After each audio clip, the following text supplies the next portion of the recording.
Transition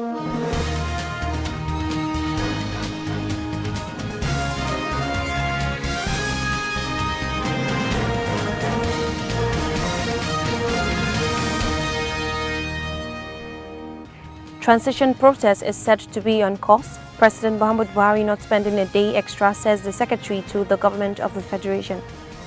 Troops of Operation HADARIN DAJI killed notorious bandit kingpin Yellow NAIRA in ZAMFARA state. Military dismisses Reuters reports of rights abuses in the northeast. On business update, investigative panel submits reports to National Security Advisor. On international scene, World Health Organization certifies Azerbaijan, Tajikistan malaria-free.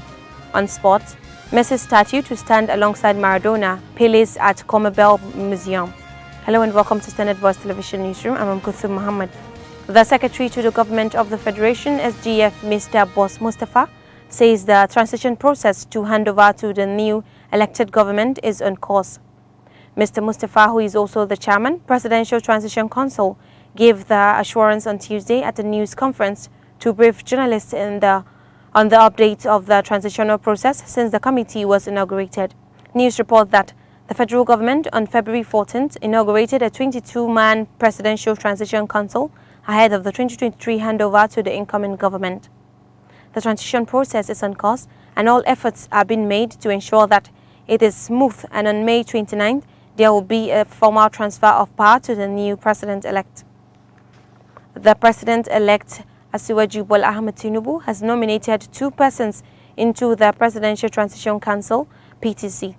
Reports say that 2 slots were reserved for the president-elect in the Transition Council set up by President Muhammad Buhari before the elections. For more on the story, our correspondent Zainab Abdulwasiu has the details. On Tuesday, Secretary to the Government of the Federation, SGF, and Chairman of the PTC, Boss Mustafa, disclosed that Kebbi State Governor Alhaji Atiku Bagudu and a former Commissioner for Finance in Lagos State, Chief Olawale Edun, had been nominated as members of the council. Boss Mustafa assured that the transition process was on course and that all efforts were being made to ensure that there would be peaceful transfer of power to the new president. Speaking at the first interface between the PTC and the media since its inauguration by President Buhari, the SGF said since the inauguration, the council has met 4 times, adding that the 5th held on Tuesday. This process of interface is necessary so as to keep Nigerians abreast of developments, build inclusiveness, and lay a solid foundation for peaceful transition of power in the country. Zainab Abdulwasiu reporting for Standard Voice Television.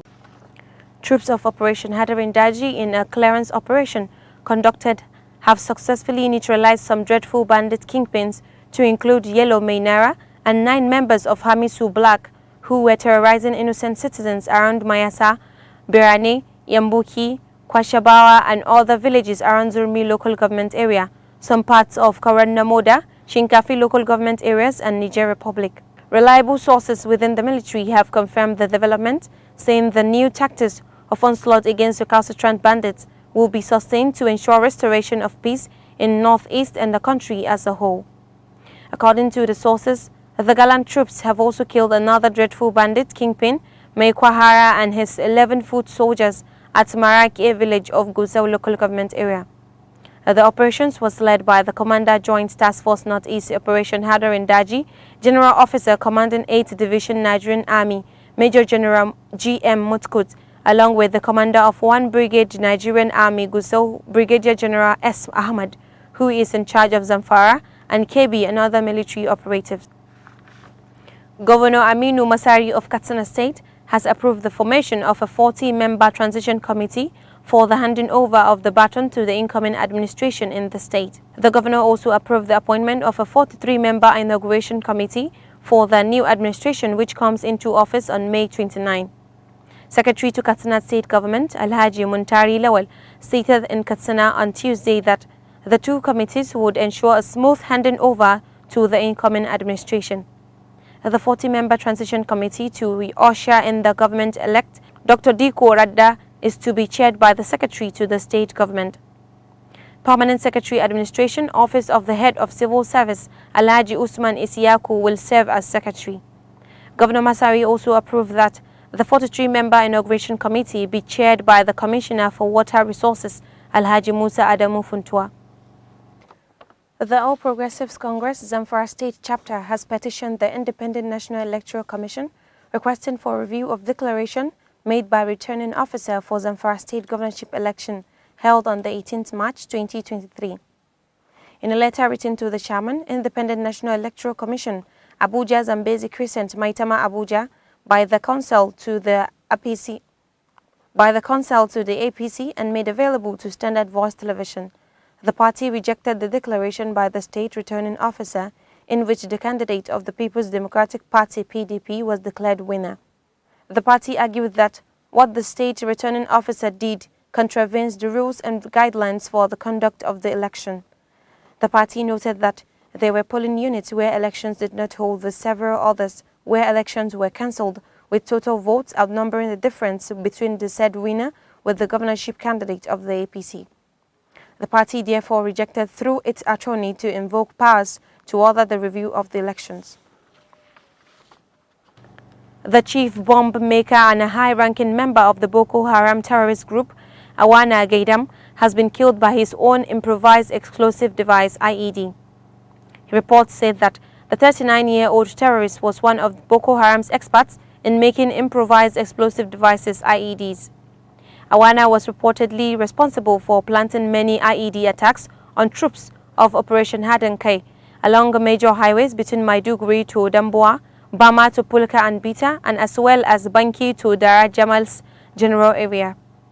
Reports said that the bomb struck Gaidam's vehicle along Njumia and Ara in Sambisa forest on Monday, killing him instantly. Sources said that Awana had planted bombs in strategic positions to fortify his camp within Sambisa forest, but the trap claimed his life. Since 2022, Boko Haram and its splinter, the Islamic State of West Africa Province (ISWAP), have carried out more than 90 indiscriminate attacks in Nigeria's northeast region using IEDs. The new theater commander of Operation HADARIN in the northeast, Major General Ibrahim Ali, on Monday debunked Reuters news agency's report that the military had been engaging in rights abuses. 3 reports by Reuters accused the military of conducting about 10,000 illegal abortions on women rescued from Boko Haram insurgents and conducted mass killings of children and other gender-based violence. General Ali was testifying in Maiduguri at the resumed hearing of a special independent investigative panel on rights violations in counter-insurgency operations in Northeast. The 7-man panel resumed sittings in Maiduguri after a 4-week break for the general election. The National Human Rights Commission (NHRC) set up the 7-member panel under the chairmanship of retired Justice Abdu Aboki to investigate the Reuters allegations.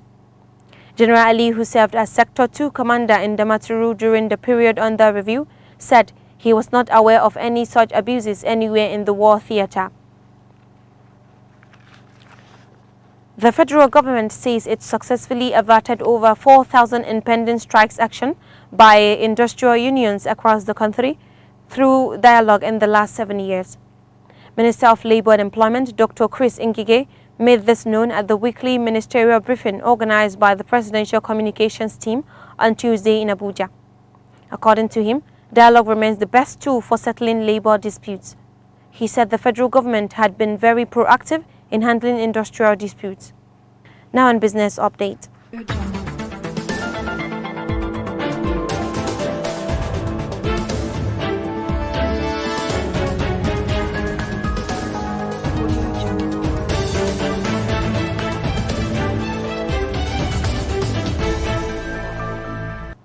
The Special Investigative Panel on Oil Theft and Losses in Nigeria has submitted its report to the National Security Advisor (NSA), retired Major General Babagana Munguno in Abuja.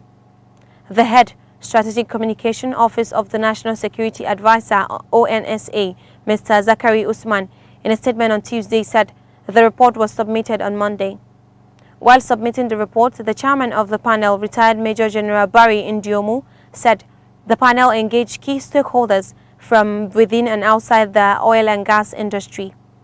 Mr. Indiomu said stakeholders from state governments, ministries, departments and agencies, security agencies, regulatory agencies, international and indigenous oil companies, traditional institutions, host communities, artisanal refiners, among others, were also engaged. He said the panel received and reviewed several memoranda and reports on oil theft and losses during the various engagements. Now on international news.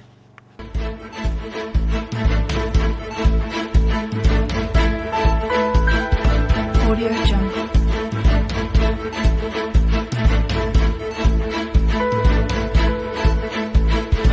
Audio Jungle.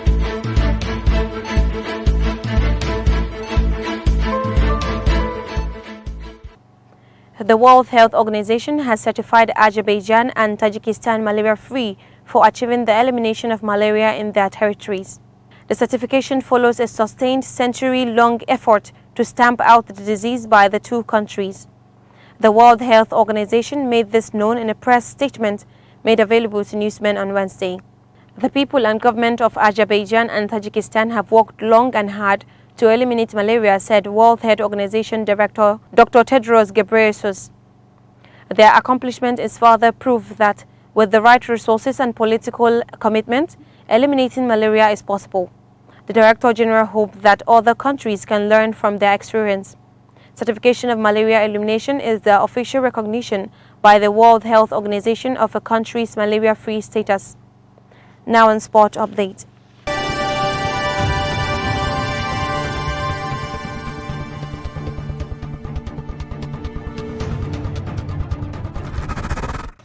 Lionel Messi's statue will stand alongside those of his predecessors and Brazil great Pelé at the South American Federation's museum.